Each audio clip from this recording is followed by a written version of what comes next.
Friends, welcome to the automatic learning. तो आज हम हमारे फिजिक्स से लास्ट लेक्चर को ही कंटिन्यू करने वाले हैं, जो कि फोर्स एंड प्रेशर के ऊपर था।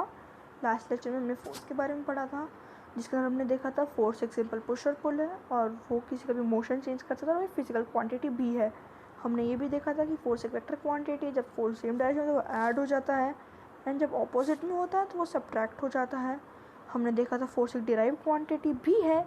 हमने फोर्स के इफ़ेक्ट्स भी देखे थे, जो थे change in motion and change in shape. उसके बाद हमने फोर्स के टाइप्स भी देखे थे, जो कि कॉन्टैक्ट और नॉन कॉन्टैक्ट फोर्सेस थे और इनका बेस था फिजिकल कॉन्टैक्ट विद ऑब्जेक्ट। तो इस लेक्चर के अंदर हम इन दो टाइप्स ऑफ फोर्स को आगे लेके जाएंगे।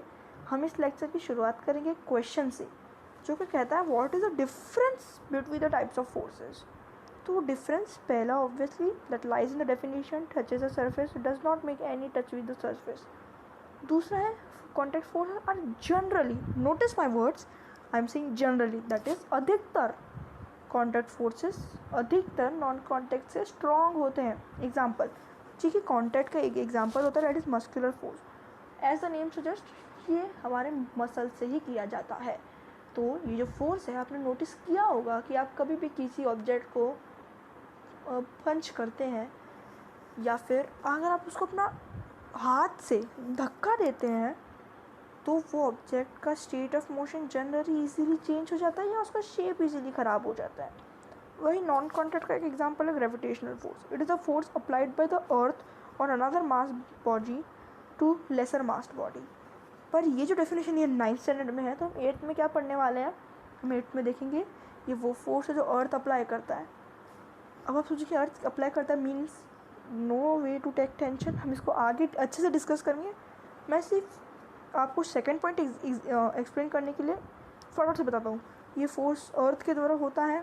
इसका मतलब कोई भी ऑब्जेक्ट जो अर्थ के ऊपर है वो अर्थ के ठीक अर्थ पे आके गिर जाता है। लेकिन एयरप्लेन्स का क्या, वो तो आसमान में खुले उड़ते रहते हैं। दैट इज़ उनका जो मैकेनिकल फोर्स है, जो उनके इंजन से या उनके जो मैकेनिज्म में जो फोर्स है, वो ग्रेविटेशनल फोर्स को इजीली बीट कर देता है या फिर उसको नलीफाई कर देता है। तो हम कह सकते हैं gravitational forces are generally weaker. Weaker क्यों, हमें कहना चाहिए gravitational force are the weakest force. ये भी एक फिल्म ब्लैंक्स है कि which force is the weakest, या फिर gravitational force are dash forces, लिख लीजिएगा वीकेस्ट। अब हम कॉन्टैक्ट फोर्सेस के सारे एग्जाम्पल को अच्छे से स्टडी करने वाले हैं, जो कि है मस्कुलर फोर्स और फ्रिक्शनल फोर्स। मस्कुलर फोर्स पहले भी मैंने बता दिया and as the name suggest ये मसल से होता है। फ्रिक्शनल फोर्स का क्या, फ्रिक्शनल फोर्स ये आप 9th में पढ़ने वाले हैं। ये फोर्स रिस्पॉन्सिबल होता है किसी भी ऑब्जेक्ट का मोशन चेंज करने में। आई होप अब आप समझ गए होंगे, मैंने शेप नहीं लिखा है तो मतलब वो जनरली शेप को चेंज नहीं करता है। ऐसा नहीं है कि शेप को चेंज नहीं करता, बट जनरली नहीं करता है। इस अब आप कैसे समझेंगे फ्रिक्शनल फोर्स क्या होता है। आपने ऑफन नोटिस किया होगा कि कोई ऑब्जेक्ट अगर वॉक कर रहा है या रोल हो रहा है, object I am saying that is abiotic, life नहीं है उसमें, तो वो रोल कर रहा है या वॉक कर रहा है तो वो रुक जाता है। इसका एग्जाम्पल क्या, आप क्रिकेट खेल रहे होंगे और आपने एक बहुत ही लो, दैट इज़ ज़्यादा फोर्स अप्लाई करके नहीं, बहुत ही धीमा सा एक ग्राउंडेड शॉट मारा है। तो अगर कोई फील्डर उसे रोकता ही नहीं या वो बाउंड्री जब नहीं भिड़ता है तो भी वो बॉल बीच में जाकर रुक जाता है। क्यों, दैट इज़ फ्रिक्शनल फोर्स। तो अब आप समझ गए होंगे कि ये ऑब्वियसली रिजल्टिंग फोर्स से ऑपोजिट ही होता है। दैट इज़ अगर फोर्स इस डायरेक्शन में है तो ये इस डायरेक्शन में है, और जैसे कि हमने पहले पढ़ा था ऑपोजिट डायरेक्शन गेट सब्ट्रैक्टेड। अब हम नॉन कॉन्टैक्ट पढ़ने वाले हैं। नॉन कॉन्टैक्ट के अंदर पहला है magnetic force. Again as the name suggest ये मैग्नेट से होता है।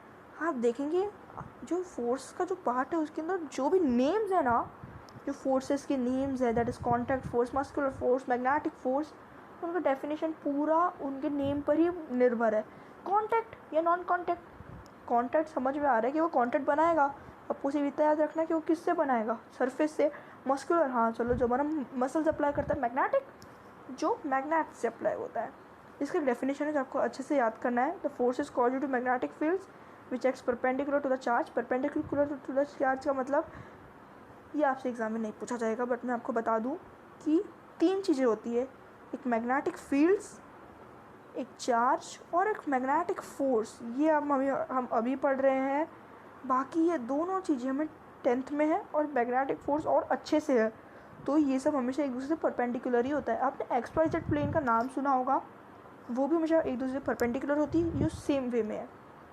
अब हम देखते हैं इलेक्ट्रोस्टैटिक फोर्स। ये क्या होता है, एकदम ध्यान से सुनना।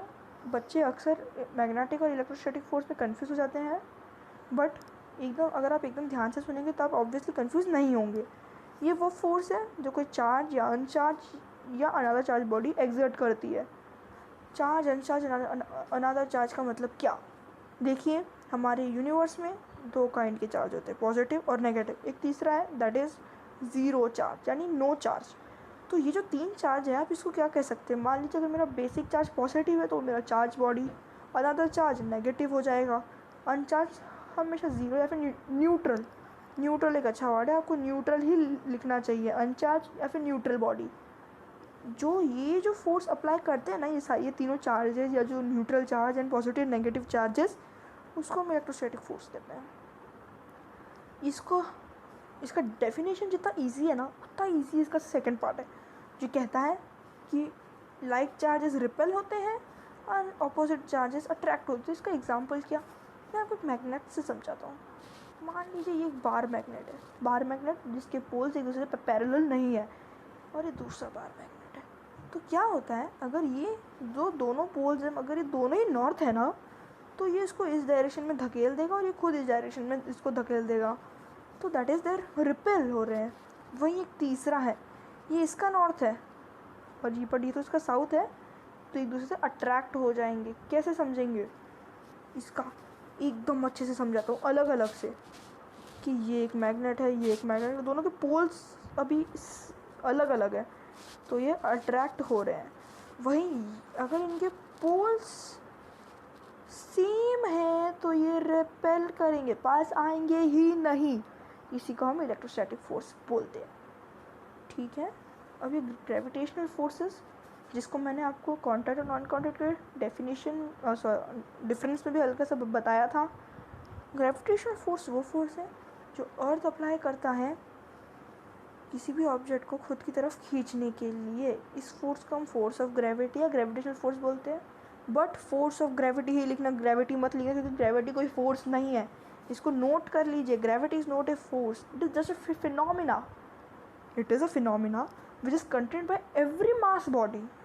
मास बॉडी मतलब क्या, ऐसे बोलो एवरी मैटर हैज़ इट, मतलब जिसके पास ये मास है और वो स्पेस ऑक्यूपाई कर रहा है, उसके पास ये है। अब आप बोलेंगे स्पेस ऑक्यूपाई कर रहा है मतलब गैसेस नहीं आ सकता, क्या क्यों नहीं आ सकता, अगर ये कंटेनर है, मैंने इसमें गैसेस भर दिया, तो क्या वो स्पेस ऑक्यूपाई नहीं कर रहा, वो कर रहा है। ये जो हमारे एटमॉस्फेयर पे जो सारा गैसेस है, क्या वो स्पेस ऑक्यूपाई नहीं कर रहा, वो कर रहा है, इसलिए वो भी एक ग्रेविटेशनल फोर्स अप्लाई करता है। बट क्योंकि उनका मास बहुत कम है, हम में अप्लाई नहीं होगा।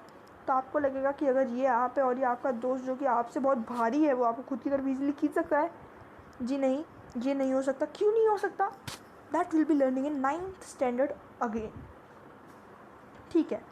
तो जैसा कि मैंने कहा, every single object in the universe inhabits this property. तो अब हमारा फोर्सेस पूरा ख़त्म हो चुका है।